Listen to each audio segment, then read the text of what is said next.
Nouvelle semaine, nouveau numéro d'écho du Palais Toumaï. Bienvenue à tous au programme Un forum pharmaceutique international, une plongée dans les parcours des lauréats du prix d'excellence nationale de la jeunesse, un second regard sur les matériaux de construction qui flambent et le coup d'envoi officiel du troisième recensement général de la population et de l'habitat. C'est parti. Commençons par l'essentiel. L'agenda du chef de l'État cette semaine a été marqué par un rendez-vous diplomatique. Puis, ce vendredi 20 juin 2026, le maréchal Mohamed Idriss Déby Itno est devenu le premier Tchadien à se faire recenser, ouvrant ainsi officiellement les opérations du troisième recensement général de la population et de l'habitat. Neim Ahmad Baba nous résume les temps forts de cette semaine. L'actualité cette semaine a été marquée par deux activités phares du chef de l'État. Le président de la République, maréchal Mohamed Idriss Déby Itno, a tout d'abord accordé, mardi 16 juin 2026, une audience au ministre mauritanien de la Défense, des Affaires des retraités et des enfants des martyrs, général Hanana Ould Sidi. Porteur d'un message du président mauritanien, Mohamed Cheikh El Ghazouani, il est venu échanger avec le chef de l'État sur le renforcement des relations bilatérales, notamment dans le domaine de la lutte contre le terrorisme au Sahel et dans le bassin du lac Tchad. L'émissaire mauritanien a également sollicité le soutien du Tchad en faveur du candidat mauritanien au poste de secrétaire général de l'Organisation de la coopération islamique, OCI. Autre décor, autre temps fort.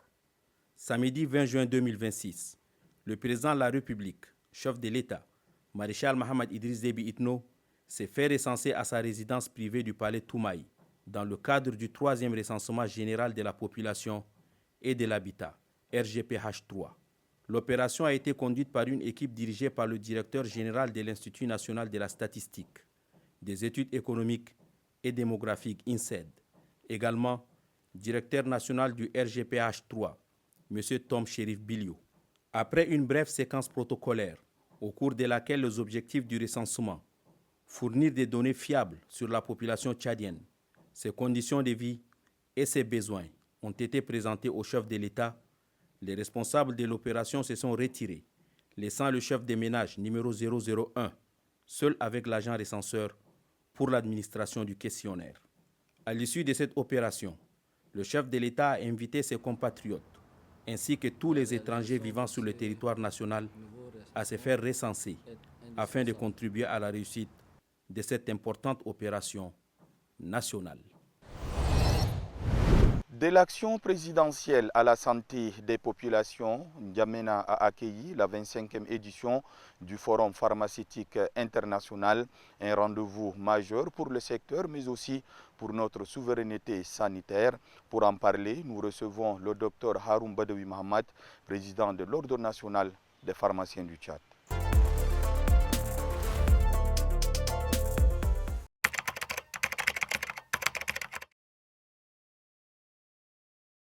La première grande leçon qu'on peut retenir sur l'engagement de plus hautes autorités, surtout du chef de l'État, dès le début du processus jusqu'à la fin à travers ses services techniques et aussi à travers le leadership du ministre de la Santé.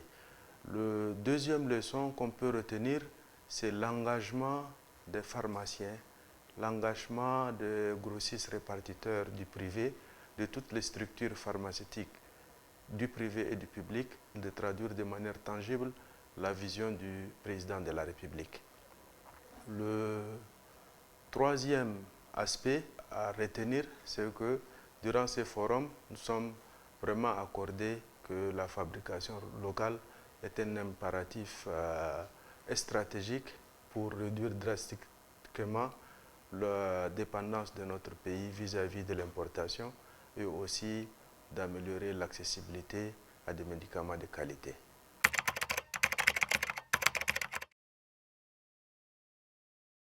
Dans le contexte tchadien, il y a trois thématiques qui me paraissent très pertinentes. Premièrement, c'est la question de la fabrication locale, où il y a eu des conférences, il y a eu des échanges de partage d'expériences et il y a eu aussi des investisseurs qui ont participé.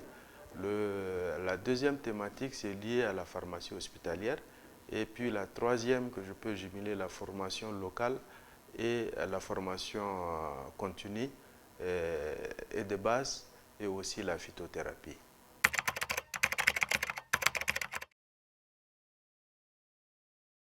Aujourd'hui, nous avons renforcé notre cadre juridique et réglementaire en adhérant par exemple à la Convention Médicrime. Nous avons pris d'autres textes, par exemple la révision de la loi portant un statut et création de la centrale pharmaceutique d'achat, où la mission de la fabrication locale lui est ajoutée. Nous avons déjà une étude de faisabilité qui est disponible. Lors du dernier voyage du chef de l'État en Algérie, le sujet a été abordé. On a aussi lancé la couverture santé universelle parce qu'il faudrait se le dire, on peut construire une usine fabriquée localement, mais il y a un ensemble de piliers et de leviers qui vont intervenir pour rendre cette usine viable. Il faudrait le rappeler qu'en 1996, nous avons eu à créer une usine, mais comme la démarche, le processus n'a pas été bien amorcé, n'a pas été bien entamé, l'usine n'a pas fait plus de 10 ans. Donc cette fois-ci, je crois qu'on a tiré des leçons de nos erreurs. On a acquis des expériences d'autres pays qui sont un peu en avance que nous. Là, on va commencer avec quelque chose de petit jusqu'à arriver à un haut niveau. Je pense qu'il y a la volonté du chef de l'État, la volonté politique, qui a affiché à travers son projet présidentiel, à travers le programme national de développement Tchad Connexion 2030. Il y a la mise en œuvre où le ministère de la Santé est en train de travailler. Il y a aussi un engagement du pharmacien tchadien qui est prêt à accompagner cette politique du chef de l'État.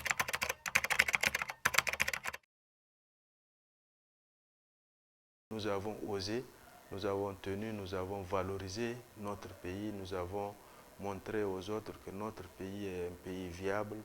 Et c'est vrai, on est un peu en retard, mais nous avons cette volonté et nous allons parvenir à nos objectifs visés. Donc c'est un mot de remerciement, de reconnaissance, et puis à tous les pharmaciens africains du monde qui ont accepté de venir, et pour dire c'est une première fois que la journée africaine de la phytothérapie se tient en Afrique.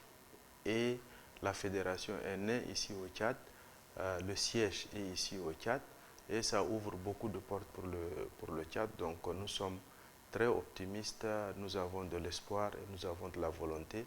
Et nous, en tant que président de l'Ordre national des pharmaciens du Tchad, nous renouvelons notre engagement à accompagner le chef de l'État pour le bien de la population en mettant le Tchadien au centre de nos actions. Des médicaments aux médailles, des laboratoires au tatami, la jeunesse tchadienne ne manque pas de talent. Le prix d'excellence nationale de la jeunesse l'a prouvé lors de sa première édition, mais que sont devenus les lauréats un an après. Nous sommes allés à la rencontre de quelques-uns. Ils étaient 6 jeunes, 6 visages, 6 destins. Le 10 décembre 2025, dans la salle de conférence du ministère des Affaires étrangères, ils sont montés sur le podium. Ce jour-là, ils sont devenus les premiers lauréats de la première édition du prix d'excellence nationale de la jeunesse. Mais que reste-t-il d'une récompense? Une fois le projecteur éteint, le prix change-t-il vraiment une vie? Et ces jeunes, que sont-ils devenus? Un an plus tard, nous sommes allés à la rencontre de 3 parmi eux pour voir, écouter et mesurer l'impact de cette vision présidentielle sur leur parcours. Casimir Bettel, Trésor Ndon Djimadoum et Mahamat Abakar ont des parcours différents, mais tous se souviennent encore de ce moment. Très honnêtement, c'est quelque chose qui ne se passe jamais ici au Tchad.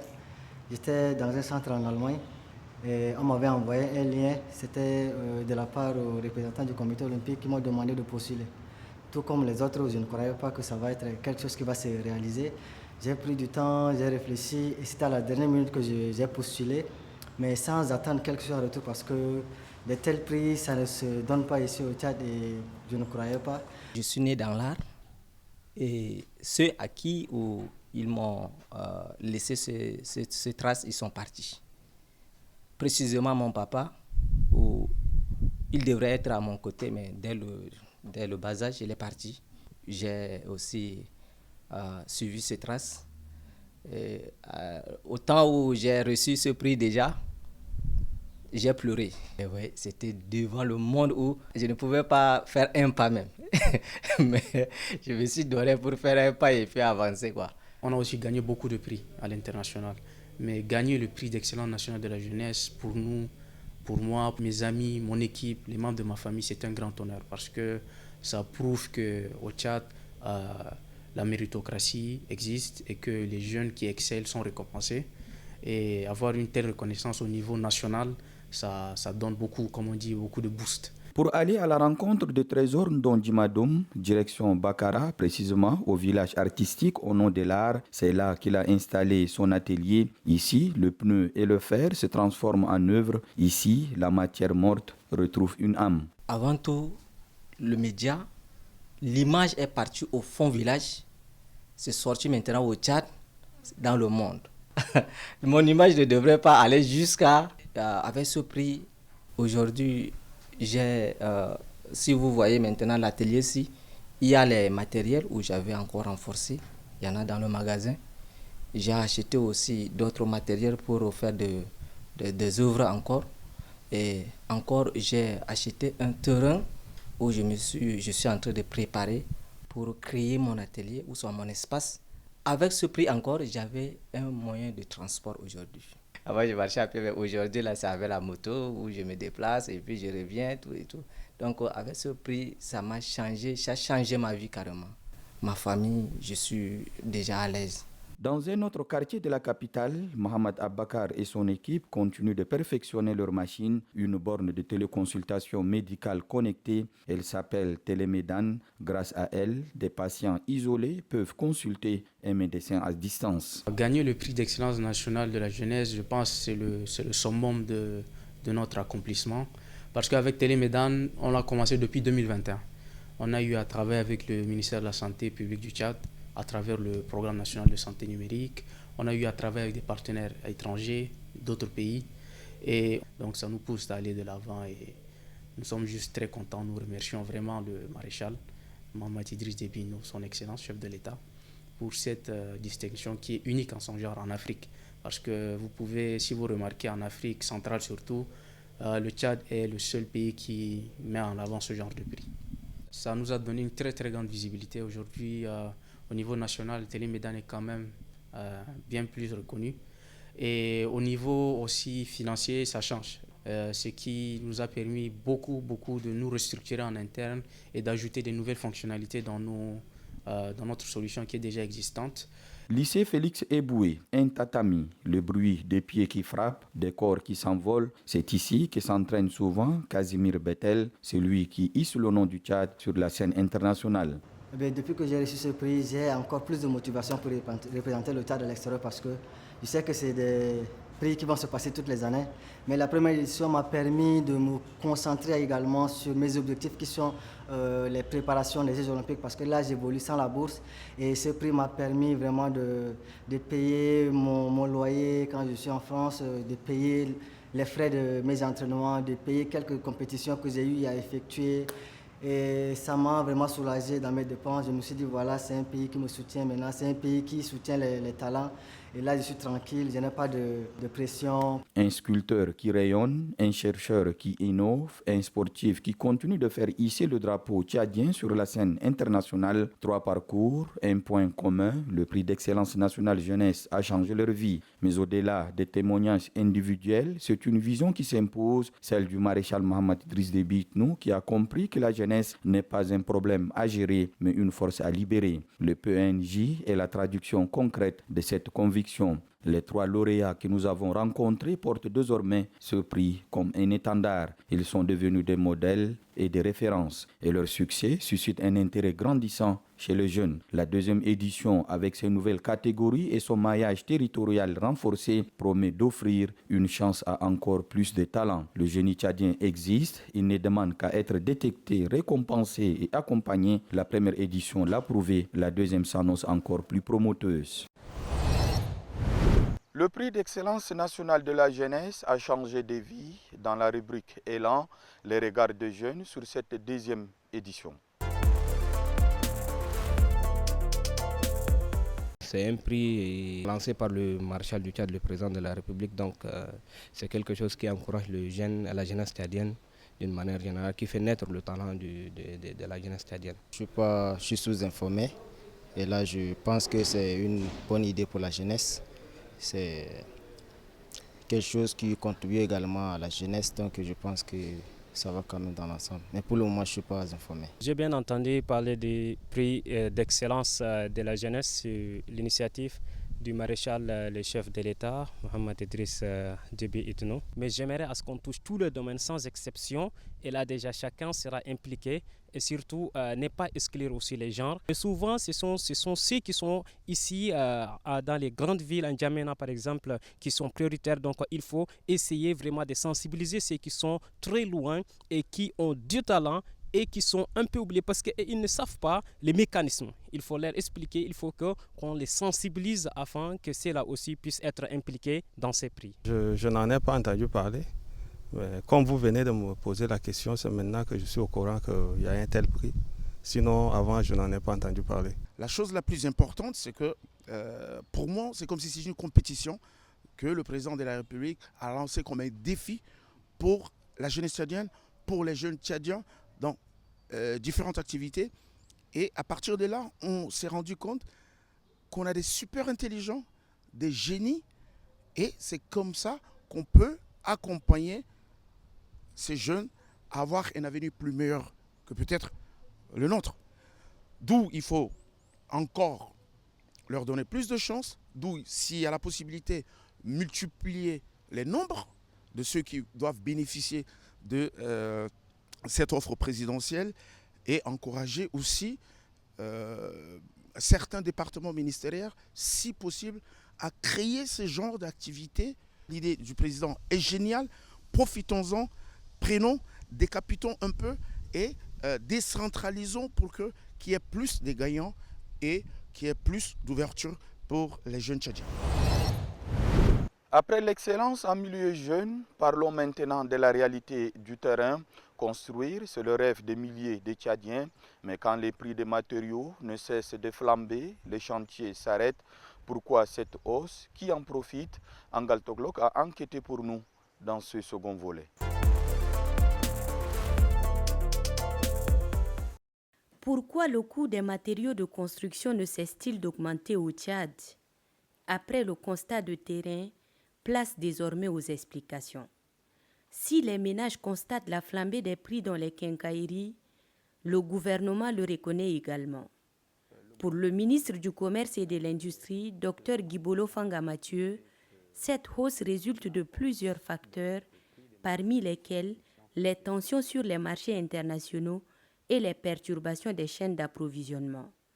Une conjoncture qui affecte de nombreux pays. Cette situation est bien réelle et nous ne la minimisons pas. Cependant, il convient de rappeler que cette tendance n'est pas propre au Tchad. Elle s'inscrit dans un contexte international et régional marqué par la hausse des coûts du fret et des matières premières, les perturbations des chaînes logistiques mondiales, les pressions inflationnistes observées dans plusieurs pays de la sous-région ainsi que par une forte demande liée à la croissance urbaine et au dynamisme des activités de construction. Face à cette situation, le gouvernement affirme avoir engagé plusieurs mesures pour améliorer l'approvisionnement du marché, renforcer la disponibilité des matériaux de construction et favoriser une plus grande stabilité des prix. Face à la persistance de niveaux de prix élevés, nous poursuivons le dialogue avec les industriels et les distributeurs afin de mettre en œuvre des mécanismes de régulation permettant de favoriser une plus grande transparence et une meilleure stabilité des prix, tout en renforçant les actions de contrôle pour garantir le bon fonctionnement de la concurrence. Nous entendons également encourager la valorisation des matériaux locaux et le développement de solutions innovantes adaptées à nos réalités tout en poursuivant les efforts en faveur des investissements productifs et du développement industriel national. Nous sommes convaincus qu'une industrie nationale plus forte et un marché mieux organisé constituent les meilleures garanties pour rendre les matériaux de construction plus accessibles aux familles tchadiennes. Si les facteurs internationaux expliquent une partie de cette flambée, plusieurs observateurs estiment que des solutions durables doivent également être trouvées en interne. Pour le président de l'Ordre national des architectes du Tchad, Senoussi Ahmad Senoussi, la réponse passe avant tout par une réduction de la dépendance aux matériaux importés. Selon lui, le Tchad dispose de ressources locales non exploitées. Il plaide pour une véritable politique d'industrialisation des matériaux de construction et pour la création d'un centre de recherche consacré aux matériaux locaux. Objectif, développer des solutions adaptées aux réalités du pays et rendre la construction plus accessible aux populations. Si vous voudrez investir sur une grandeur X, par exemple, vous avez un projet d'un immeuble de tel niveau, directement quand on vous évalue, ça vous fait peur, ça vous fait reculer. Et donc à partir de là, ça réduit votre ambition, votre vision. Même pour l'État, quand on veut construire 200 écoles, on voit avec tel prix, finalement, non, il faut réduire à 150 écoles. Et donc pour nous, on s'est dit qu'il faut penser à des alternatives. Cherchons des solutions locales. Ces solutions locales, qu'est-ce que la nature nous a donné? Le Tchad est tellement riche du nord, du centre et du sud, différents matériaux, du latérite à la pierre, de la terre en argile. Qu'est-ce qu'on peut utiliser? Donc ce qui s'est fait déjà côté ancestral chez nous, ce qui se passe ailleurs, comment on peut améliorer? Soyons fiers de ce que la nature nous a donné et on réduit le coût minimum à 50-60%. Donc pour nous, l'État n'a qu'à nous inviter et l'État également qui puisse mettre sur pied un centre de recherche des matériaux de construction et des matériaux locaux. Donc ainsi, au lieu de construire seulement avec du béton et du fer, on va construire avec des matériaux locaux en réduisant vraiment le coût. Et c'est ainsi qu'on va vraiment répondre au changement climatique et répondre également au budget. Mais au-delà des contraintes structurelles, certains pointent également des dysfonctionnements sur le marché national. Pour l'Association pour la défense des droits des consommateurs, les hausses des prix observées chaque saison des pluies ne relèvent pas uniquement des difficultés d'approvisionnement. Son coordonnateur Yaya Sidim dénonce des pratiques spéculatives de certains commerçants et appelle le ministère du Commerce à renforcer les contrôles économiques tout en dotant davantage les brigades de contrôle des moyens nécessaires pour faire respecter la mercuriale des prix. Avant, il y avait une brigade de contrôle des prix qui faisait les tours pour constater les prix, pour voir est-ce qu'il y a eu augmentation et autres. Mais malheureusement, depuis quelques années, cette brigade est totalement absente. C'est vrai, le Tchad a opté pour un système de commerce libéralisé, mais ce n'est pas l'anarchie. Le libéralisme n'est pas l'anarchie. Même dans les pays fortement économiques capitalistes, le contrôle des prix existe. Et au moins, on doit voir la marge des bénéficiaires qui engendre le prix de certains produits. Malheureusement, au Tchad, ça n'existe pas et c'est ce que nous dénonçons et nous déplorons fortement depuis plusieurs années. Dans un pays comme le Tchad, où les gens sont exposés aux intempéries, il nous faut construire en matériaux durables pour que les gens aient quand même des logements décents.